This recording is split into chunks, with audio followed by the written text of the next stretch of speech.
Il y a 32 siècles, le monde le plus sophistiqué qui ait jamais existé a tout simplement cessé d'exister.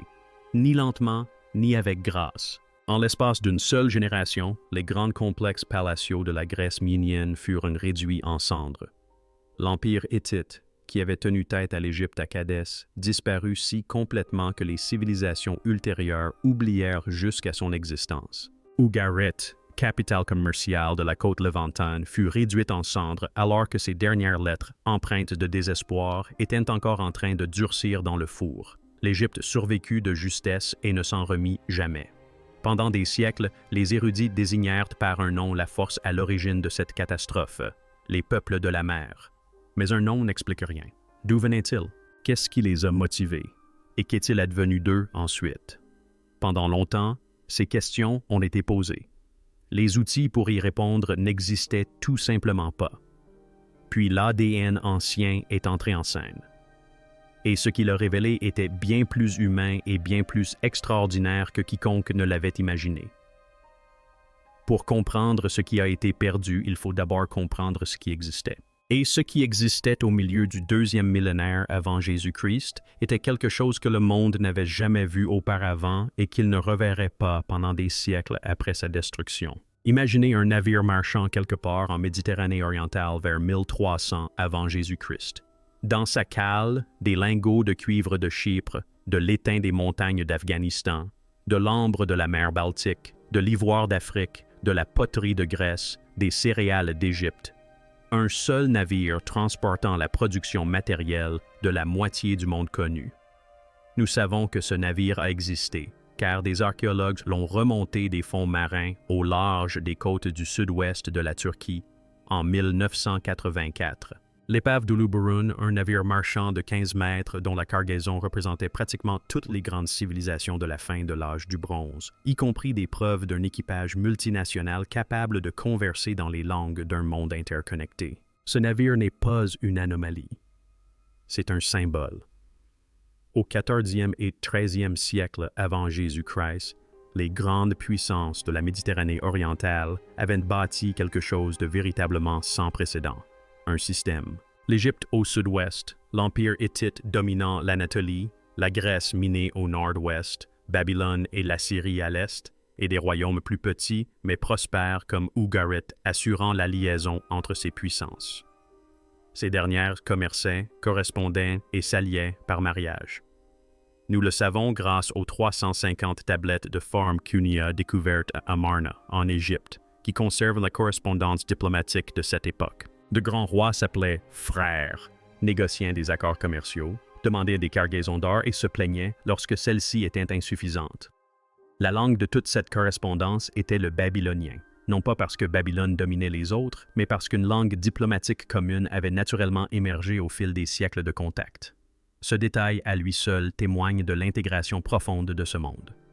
Militairement, ce qui assurait sa cohésion était le char. Rapide, coûteux et d'une efficacité redoutable en terrain plat, le char était le tank de l'âge du bronze. C'était aussi l'arme idéale pour un État centralisé et prospère. Il fallait des artisans qualifiés pour le construire, des chevaux dressés pour le tirer, des guerriers professionnels pour le manœuvrer et une économie excédentaire pour financer le tout. Le char ne se contentait pas de gagner des batailles. Elle a intégré le pouvoir dans une technologie que seuls les États pouvaient se permettre, ce qui signifiait que le système qu'elle protégeait était aussi celui dont elle dépendait. Et ce système comportait une vulnérabilité inhérente à sa sophistication même. L'étain nécessaire à la fabrication du bronze qui équipait ses armées de chars provenait presque entièrement d'Afghanistan, parcourant des milliers de kilomètres par voie terrestre avant d'atteindre les forgerons de Grèce, d'Égypte et d'Haïti. Le cuivre provenait principalement de Chypre. Les céréales étaient acheminées d'Égypte vers le nord. Produits de luxe, présents diplomatiques, matières premières, armes finies, tout cela circulait sans cesse le long de routes qui exigeaient une stabilité à chaque étape. La suppression d'un seul nœud ralentissait le flux. La suppression simultanée de plusieurs nœuds entraînait l'effondrement de toute l'architecture des échanges. À la fin du 13e siècle avant Jésus-Christ, les rapports qui parvenaient de l'ensemble du système étaient alarmants. La famine ravageait les hauts plateaux hittites année après année. En Grèce, les grands complexes palatiaux commençaient à investir dans l'agrandissement de leurs murailles et la construction de fortifications supplémentaires, signe archéologique d'un peuple qui commençait à ressentir une véritable peur. Les lettres du roi d'Ougarit témoignent d'une urgence nouvelle et indéniable. Les navires ennemis, écrit-il, ont été aperçus. Personne, en lisant ces lettres, n'aurait pu imaginer ce qui allait se produire. Le monde le plus stable et le plus prospère qui ait jamais existé se trouvait au bord d'un cataclysme qui était totalement imprévisible. En l'espace d'une génération, il aurait presque entièrement disparu. Puis un jour, vers 1177 avant notre ère, des voiles noires apparurent au large des côtes égyptiennes. Une flotte de navires de guerre élégants, puissants et rapides s'avançait à l'embouchure du Nil, transportant des guerriers dont l'apparence frappa les Égyptiens comme une véritable curiosité. Certains portaient des coiffes de plumes, d'autres des casques à cornes. Leur armure était un mélange de lourdes plaques et de cuir léger. Leur armement s'articulait autour de longues épées tranchantes et de javelots, plutôt qu'autour des arcs et des lances qui avaient caractérisé la guerre de l'âge du bronze pendant des siècles. Il ne s'agissait pas d'une armée en uniforme représentant un seul État. C'était une entité plus difficile à catégoriser. Une confédération, une coalition de peuples œuvrant de concert vers un but commun, même si leurs origines étaient dispersées sur la moitié du bassin méditerranéen. Le pharaon Ramsès III les affronta sur le Nil et, selon ses propres dires, il remporta la victoire. C'est là que l'instinct de scepticisme de l'historien devient essentiel. Les pharaons ne perdaient jamais.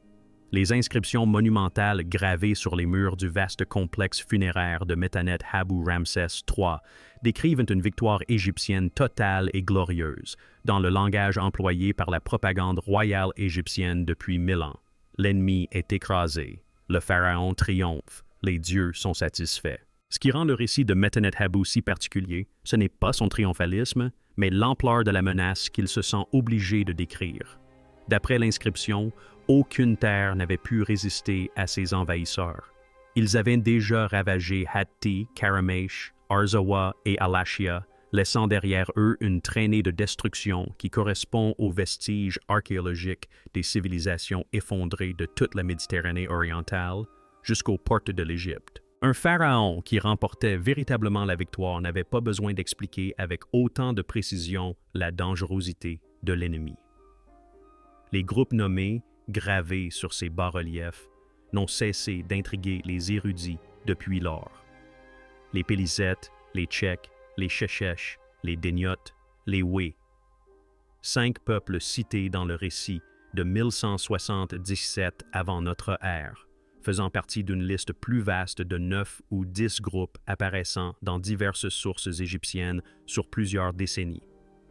Puisqu'il ne s'agit pas d'un événement isolé, ce détail est crucial et pourtant constamment sous-estimé. L'attaque contre Ramsès fut la deuxième tentative d'invasion majeure de l'Égypte en 30 ans. Vers 127 avant notre ère, son père Mora avait déjà.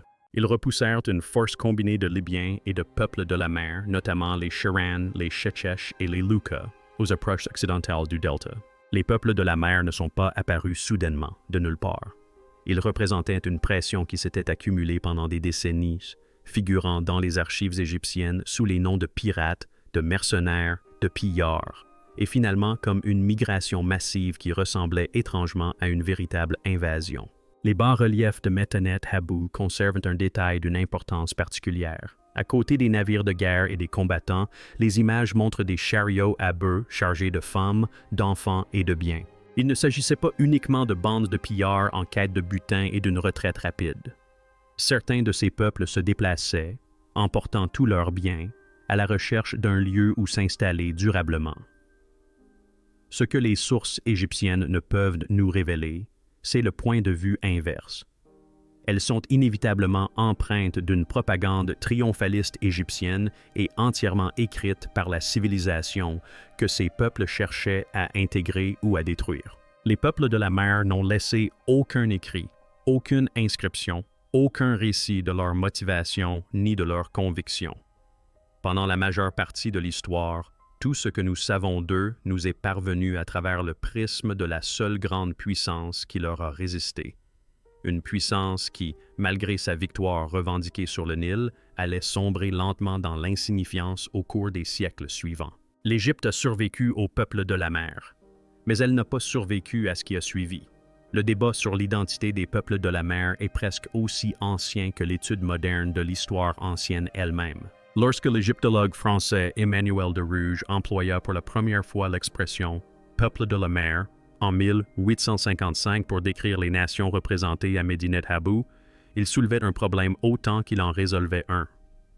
Son successeur, Gaston Maspero, popularisa le terme et l'associa aux théories migratoires en vogue au XIXe siècle, reliant ainsi les peuples de la mer au mouvement des premiers peuples européens d'une manière qui reflétait davantage les préoccupations intellectuelles de son époque que les témoignages de l'Antiquité. Le cadre théorique est resté inchangé malgré l'évolution des interprétations. Pendant près de 2 siècles, les chercheurs se sont heurtés à la même difficulté fondamentale, 9 ou 10 groupes de noms, des représentations très différentes sur les reliefs égyptiens, aucun document écrit provenant des peuples de la mer eux-mêmes et une quasi-absence de preuves biologiques permettant de trancher la question des origines avec précision. Pendant la majeure partie de cette période, les chercheurs n'ont eu d'autre choix que d'étudier la poterie et la forme des casques. Or, ces éléments ont leurs limites. Les Shurdan sont sans doute le groupe le plus frappant visuellement parmi ceux mentionnés, représentés avec leurs casques à cornes distinctifs et leurs boucliers ronds, et longtemps associés à la Sardaigne. Ce lien repose sur de véritables preuves archéologiques. La culture nuragique de la Sardaigne de l'âge du bronze a produit des figurines en bronze présentant une ressemblance frappante avec les guerriers sculptés à Medinet Habu. L'île, riche en cuivre et en plomb, était située au cœur de la Méditerranée et bénéficiait d'un réseau commercial s'étendant d'est en ouest. Sa culture matérielle témoigne d'une militarisation importante, précisément au cours des siècles précédant son effondrement. Les guerriers shuriens apparaissent dans les archives égyptiennes bien avant 1177 avant Jésus-Christ. Ils combattent comme mercenaires à Kadesh, servent de garde du corps à Ramsès II et mènent un raid infructueux sur le Nil au début de son règne. Leur relation avec l'Égypte s'étend sur plus de 3 siècles et oscille entre service et hostilité, ce qui évoque moins une invasion étrangère qu'une caractéristique récurrente du monde de l'âge du bronze. Les Pézetes constituent l'élément le plus convaincant pour une identification définitive. L'hypothèse selon laquelle ils seraient devenus les Philistins de l'Ancien Testament, s'installant sur la côte sud du Levantin dans les années qui suivirent immédiatement l'effondrement de la civilisation philistine, est étayée par les fouilles archéologiques menées dans les 5 villes de Pentapoulos. Des styles de poterie distinctifs, des pratiques alimentaires modifiées, de nouvelles traditions architecturales et une culture matérielle présentant des liens évidents avec la civilisation haïenne suggèrent l'arrivée d'une population plutôt qu'une simple continuité avec les populations précédentes. La situation des Luks est plus claire. Nous savons presque certainement où se trouvait Lucca. Il s'agit de Lycia, à l'extrême sud-ouest de la Turquie actuelle, une région dont l'histoire de Red Maritime, longue et bien documentée, est antérieure de plusieurs siècles à l'effondrement de la civilisation. Des navires Lucas apparaissent dans les lettres d'Amarna, dans les archives hittites, au sein de la correspondance finale et désespérée d'Ugarit. Ces peuples n'étaient pas novices en matière de violence maritime. Les Aquestes sont plus controversés et plus fascinants. La ressemblance de leur nom avec celui des Acanthes d'Homère, les Grecs de l'Iliade, a été remarquée depuis des générations. Les guerriers mayas sont représentés dans l'art égyptien bien avant l'effondrement de la civilisation, servant comme mercenaires dans des armées étrangères, figure familière du marché du travail militaire de l'âge du bronze.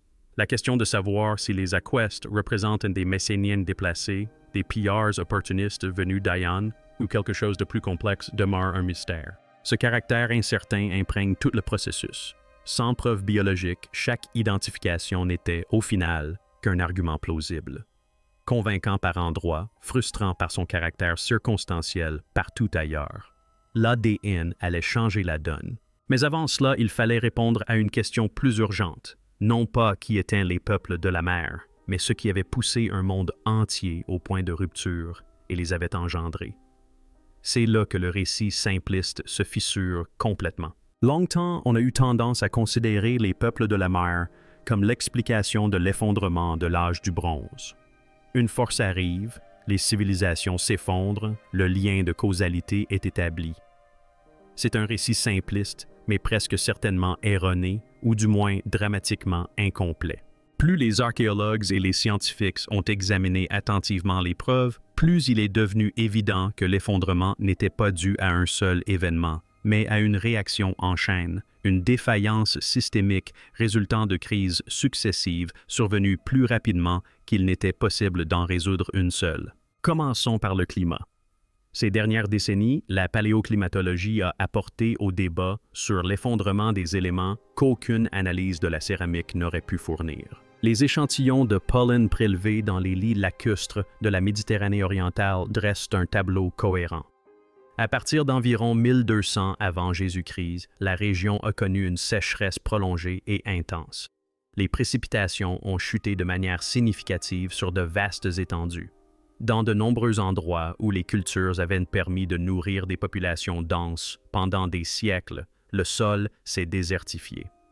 Pour les royaumes des hauts plateaux comme Hatti, déjà difficiles à nourrir même en temps normal, et déjà dépendants des cargaisons de céréales en provenance d'Égypte, qui devaient parcourir d'énormes distances pour arriver, la situation était critique. Les conséquences des mauvaises récoltes prolongées n'étaient pas seulement un désagrément économique, elles étaient existentielles. Et puis il y a les tremblements de terre. L'analyse sismologique de la Méditerranée orientale du XIIe siècle avant Jésus-Christ révèle un remarquable regroupement d'événements sismiques majeurs en Grèce, en Anatolie, en Syrie et au Levant. Les couches de destruction observées sur de nombreux sites correspondent non seulement à la chronologie des effondrements, mais présentent également la signature spécifique de dommages sismiques et non d'incendies volontaires. Il est à noter que l'Égypte se situe en dehors de la zone sismique qui a absorbé ces secousses, ce qui pourrait expliquer en partie pourquoi, parmi les grandes puissances de l'âge du bronze, elle a été la seule à survivre, affaiblie certes, mais intacte, tandis que tout le reste s'effondrait. L'approvisionnement en étain mérite qu'on s'y attarde. La puissance militaire de l'âge du bronze était littéralement faite de bronze, et le bronze nécessitait de l'étain, et l'étain provenait presque entièrement d'Afghanistan. Lorsque les routes terrestres qui acheminaient le bronze vers l'ouest furent coupées, les conséquences se propagèrent à travers toutes les armées, toutes les économies palatiales, tous les systèmes de contrôle politique qui dépendaient de ce métal pour fonctionner. Le fer existait comme alternative, mais sa fusion exigeait des températures bien supérieures à celles du bronze, ce qui la rendait techniquement complexe et, initialement, rare. Le recours au fer qui suivit l'effondrement de la civilisation de l'Empire du bronze ne fut pas un choix. C'était une adaptation à la rareté, et le fer, une fois maîtrisé, s'est révélé être un formidable facteur d'égalisation des chances. On le trouvait presque partout, ce qui signifiait la disparition du monopole technologique qui avait maintenu la puissance des économies palatiales. La dimension interne de l'effondrement est peut-être l'élément le plus troublant de ce puzzle. Sur plusieurs sites, le schéma de destruction est précis. Les structures du palais ont brûlé, contrairement aux villages environnants. Ce n'est pas la signature d'un envahisseur extérieur qui a tout dévasté sans discernement.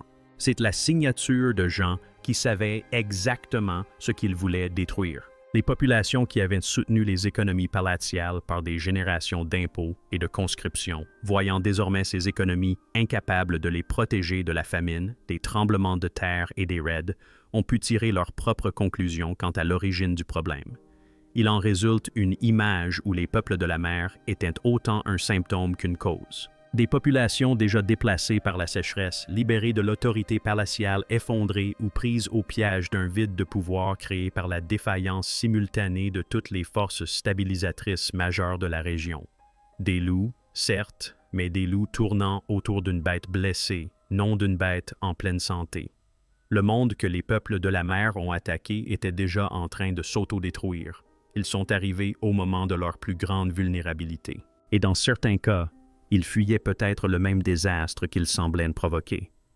Pendant la majeure partie de l'histoire humaine, les morts ont gardé leurs origines secrètes, quel que soit leur voyage, les distances parcourues par leurs ancêtres, les populations dont ils descendaient, tout cela disparaissait avec eux dans la terre. Puis l'ADN ancien a changé la donne. Les scientifiques ont appris à extraire et à séquencer le matériel génétique d'ossements vieux de plusieurs milliers d'années, de dents et de structures de l'oreille interne, là où l'information biologique se conserve le plus longtemps. Et soudain, le passé s'est mis à parler un langage entièrement nouveau. Non pas celui des objets, des strates de destruction et des formes de casques, mais celui de la biologie elle-même. Lorsque ce langage fut finalement appliqué à la question des peuples de la mer, il n'apporta pas de réponse unique et définitive. Il révéla quelque chose de considérablement plus intéressant.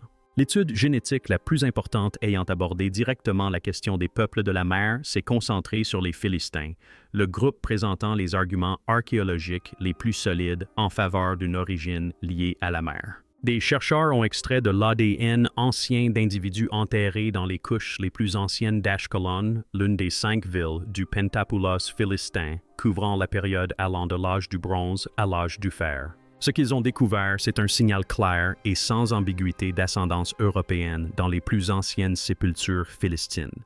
Une ascendance tout simplement absente chez la population cananéenne qui avait occupé la même région au cours des siècles précédents. Il ne s'agissait pas d'une simple trace statistique marginale, mais d'une véritable discontinuité marquant l'arrivée d'une population venue d'ailleurs. La composante d'ascendance européenne pointait précisément vers l'Europe du Sud et l'Aïenne. Non pas un point d'origine unique et précis, mais une direction cohérente avec le lien longtemps débattu entre le Pélizet et le monde maçonnique, désormais étayé par des données biologiques solides et non plus uniquement par l'analyse de la céramique et la comparaison artistique. Pour la première fois, l'argument archéologique et l'argument génétique convergeaient simultanément vers la même conclusion. Vient ensuite le détail qui éclaire le plus directement le destin de ces populations. En 2 ou 3 générations, la signature génétique européenne distincte, présente dans les plus anciennes sépultures philistines, commence à s'estomper. Dans les couches plus récentes de l'âge du fer à Ashkelon, elle s'est largement fondue dans la population levantine environnante. Les peuples de la mer ne sont pas restés une communauté biologique isolée du reste du monde. Ils sont arrivés, se sont installés, se sont intégrés, et en quelques générations, leurs descendants étaient génétiquement indiscernables de la population régionale. La frontière s'est dissoute. L'identité a persisté dans la culture et la mémoire longtemps après avoir cessé d'exister dans le domaine biologique. Les travaux génétiques sur les anciens Sardes apportent un éclairage nouveau. L'étude des restes de la période néoragique a confirmé que la population sarde de l'âge du bronze était véritablement distincte, porteuse d'une signature ancestrale spécifique qui la différenciait des populations italiennes continentales contemporaines et révélait des liens s'étendant à travers la Méditerranée. L'individualité biologique de la culture néoragique, longtemps défendue par l'archéologie, trouve son origine dans la réalité génétique. Ce que l'ADN ne révèle pas est tout aussi importante. Il n'existe aucune identité génétique unifiée, commune à tous les groupes de peuples de la mer mentionnés. Aucune signature biologique partagée ne relie les Sharan aux Pélissètes, aux Luca et aux Equestes, suggérant ainsi une origine commune ou une population originelle unique. Il s'agissait véritablement de plusieurs peuples. Pour une fois, les sources égyptiennes se sont montrées exactes en les décrivant comme une coalition de groupes distincts plutôt que comme une nation unique. Point de population fantôme, point d'ascendance extérieure inexplicable, surgit de nulle part, sans explication archéologique. Les peuples de la mer n'étaient pas une civilisation mystérieuse venue d'au-delà du monde connu. Ils étaient des produits de la Méditerranée de l'âge du bronze elle-même. Ses réseaux commerciaux, ses traditions mercenaires, ses siècles de connexions maritimes entre l'Orient et l'Occident. La génétique confirme ce que les fouilles archéologiques les plus rigoureuses avaient déjà suggéré. Ces peuples étaient issus du système lui-même. Ils étaient le système qui se désagrégeait. Les peuples de la mer n'ont pas disparu après l'Égypte. C'est cette partie de l'histoire qui a tendance à se perdre dans le drame de l'effondrement. Les inscriptions de Ramsès III lui-même témoignent d'une réalité que son récit triomphaliste ne parvient pas à dissimuler. Il installa des peuples de la mer vaincus en Canaan, les érigeant en vassaux égyptiens. Les Pélissais, en particulier, furent établis le long de la côte sud du Léventin. Officiellement sous autorité égyptienne, ils constituaient en réalité une population tampon, protégeant la frontière impériale contre toute nouvelle instabilité venant du nord et de l'est. C'était une solution pragmatique à un problème que la seule victoire militaire n'avait pu résoudre. On pouvait repousser une flotte sur le Nil, mais on ne pouvait empêcher le déplacement de populations entières sans aucun autre refuge. Le Pentapoulos philistin, issu de cet établissement, devint l'une des cultures les plus visibles archéologiquement du début de l'âge du fer. À Ashkelon, Ashdod, Ekron, Gath et Gaza, l'empreinte matérielle d'une population nouvellement installée est indéniable. Des poteries de style haïen apparaissent dès les premières couches d'occupation, distinctes de toute production cananéenne antérieure à l'effondrement. Les pratiques alimentaires ont évolué. Le porc et le bœuf, généralement peu associés à la région mais fortement liés au monde haïen, apparaissent dans les archives fondatrices. L'architecture évolue. Une culture se met en place, puisant dans ses origines méditerranéennes tout en s'imprégnant du paysage qui l'accueillait. Cette culture acquiert une renommée, ou plutôt une triste notoriété, que ses fondateurs n'auraient pu imaginer. Les Philistins de l'Ancien Testament, grands antagonistes des débuts de l'histoire d'Israël, le peuple de Goliath, ont perpétué le souvenir des peuples de la mer dans l'un des textes les plus lus de l'histoire de l'humanité. Quelles que soient leurs origines dans le chaos de la fin de l'âge du bronze, ils ont acquis une forme d'immortalité et de légende que la plupart des civilisations de cette période n'ont pas connue. Leur nom a survécu à leur cité, à leur langue, à leur biologie et presque à leur archéologie. Les Chardines ont suivi une trajectoire différente. Des preuves de la présence de mercenaires Sherds servant dans les armées égyptiennes remontent à plus de 3 siècles après l'effondrement, apparaissant dans des documents administratifs jusqu'à la 20e dynastie. Certains s'installèrent en Égypte avec des concessions de terre et un statut d'élite. Leur relation avec l'État fédéral évoluait d'une menace récurrente à une communauté militaire intégrée, selon un schéma qui n'est pas sans rappeler étrangement celui d'une famille. La situation n'est pas si différente de celle des soldats germaniques qui servirent dans l'armée romaine tardive et qui accédèrent à des postes d'influence au sein même du système que leurs ancêtres avaient pillé. Le parallèle est troublant, mais instructif. Les données génétiques et archéologiques révèlent que Cyprus joue un rôle crucial dans cette histoire. La période de fortification intense sur l'île vers 1200 avant Jésus-Christ, la présence de la culture matérielle de style haïen sur des sites comme Inkomi, et les figurines en bronze coiffées de casques à cornes, rappelant les sources sardes et égyptiennes, témoignent d'une île servant à la fois de refuge, d'étape et de creuset pour les populations déplacées par l'effondrement du système. Des peuples ayant perdu leurs palais, leurs royaumes et leurs réseaux commerciaux convergèrent vers cette île, véritable carrefour, forgeant de nouvelles identités à partir des ruines des anciennes. L'héritage génétique de ces migrations perdure. La composante européenne introduite dans la population de Léventin par les premiers colons philistins ne disparut pas complètement. Diluée au fil des générations d'intégration, elle demeure perceptible dans le patrimoine génétique régional. Aujourd'hui, les habitants de Gaza portent en eux, au sein des strates complexes de leur ascendance, un fil biologique qui remonte par-delà la Méditerranée jusqu'au monde de l'âge du bronze dont l'effondrement a déposé leurs ancêtres sur ce rivage précis. Les peuples de la mer partirent en quête d'un monde où s'installer. Ils en trouvèrent un, s'y intégrèrent et, ce faisant, devinrent discrètement nous. Ces bas-reliefs sculptés à Medinet Habu sont toujours là. Des guerriers coiffés de plumes et de casques à cornes, figés dans le calcaire, s'affrontent sur le Nil, témoins d'une victoire qui ne put enrayer le lent effondrement de tout ce qui se trouvait derrière. Pendant 3 ans, ils sont restés sans nom, sans origine, sans biologie. L'ADN n'a pas tout résolu. Les peuples de la mer demeurent pluriels, insaisissables, réfractaires à une explication unique et définitive. Mais ce que la génétique a accompli dépasse de loin la simple résolution de ce mystère. Cela l'a humanisé. Il s'agissait de personnes identifiables, porteuses d'ascendance européenne au Levant, dont les descendants vivent encore aujourd'hui dans toute la région. L'effondrement de l'âge du bronze n'a pas été infligé au monde antique par une force étrangère venue de nulle part. Il a été engendré de l'intérieur par cette même humanité interconnectée, ambitieuse et désespérée qui avait bâti ce monde. Ils l'ont détruit. Ils y ont survécu. Et, au sens biologique le plus littéral, ils sont devenus nous.